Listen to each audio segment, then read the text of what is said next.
majambo umukuru w'igihugu yaraye ashikirije mu kiganiro yariko aragira n'abamenyeshamakuru hamwe n'abanyagihugu bandi aragoye gutegera, kuko ubwa mbere aragiriza igihugu c'u Rwanda n'ibindi bihugu kuba vyarahaye indaro abo yita abicanyi muri 2015.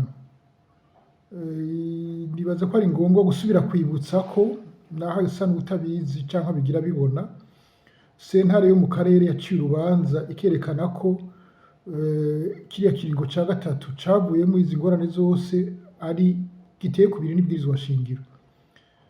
Abagize amakosa bagize kudeta rero s'abahunze abo bagerageje guharanira ibwirizwa shingiro, ahubwo niwe na bagenzi be nibo baciye kubiri ibwirizwa shingiro. Yavuze rero ko abo bahunze igihugu bahawe indaro mu bihugu ibi canke biriya bari bakwiye gusubizwa mu Burundi bagacibwa urubanza, ahubwo nibo bakwiye gucibwa urubanza ko barenze kw'ibwirizwa shingiro. Ica kabiri, kwagiriza cane cane ibyo kwagiriza u Rwanda ngo rufasha abicanyi n'ibiki kubera biriya vyo bifatikije kuri ibi biheruka vy'intambara zabereye ivugizo. Izo ntambara zabereye ivugizo, Red Tabara yavuze ko hari abasirikare 9 bapfuye niba ntihenze.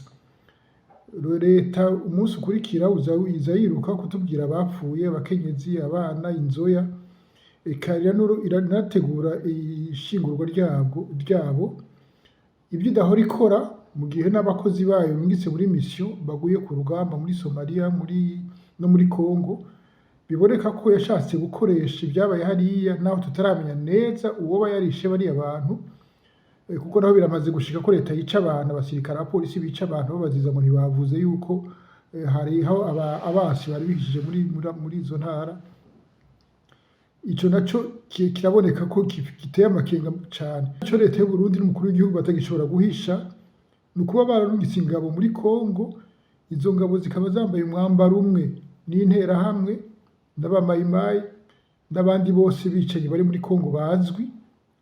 Abasirikare b'u Burundi batacubahuka no kwambara umwambaro wabo, basangiye umwambaro n'iyo mirwi izwi n'isi yose ivyo ikora. Kuba atagishobora kubihisha rero birasigura ko aca yitangiriza imbere kwagiriza abandi, kwagiriza u Rwanda cane cane.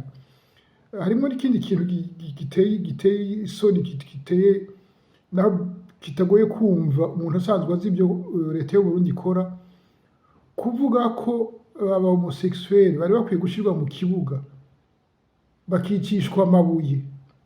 Uri umukuru w'igihugu n'uwoba yarisha abantu ntawo mwica gutyo, ntawo muhana gutyo. Ntaswe ibintu bihagaze kw'ihitamo ry'abantu, ku burenganzira bw'abantu.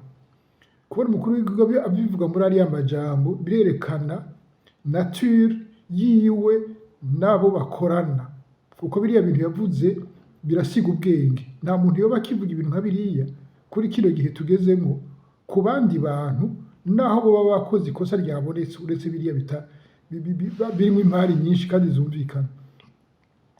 Ivyo rero byose birerekana ko Uburundi ataho bwavuye, ataho bwagiye. Ibibazo bikiri byose n'ibindi bimwe biza vyuzurako. Tutavuze ibyo kwigamba ko we afise ibyo kurya bihagije, ico ajejwe si ukurya ngo ahage, ni uguca inzira zituma abarundi bose, abantu bose bari mu Burundi bashobora kubaho mw'iteka bakibeshaho. Si ukwigamba ngo we arafise ibyo afungura, arafise vyinshi ngo n'abandi nibagire nkawe. Ntibashobora kugira nkawe ko ntibafise uburyo nk'ubwiwiwe, kandi ico ajejwe we ni uguca iyo nzira ituma abana bariya bari mu gihugu bashobora kwibeshaho mw'iteka.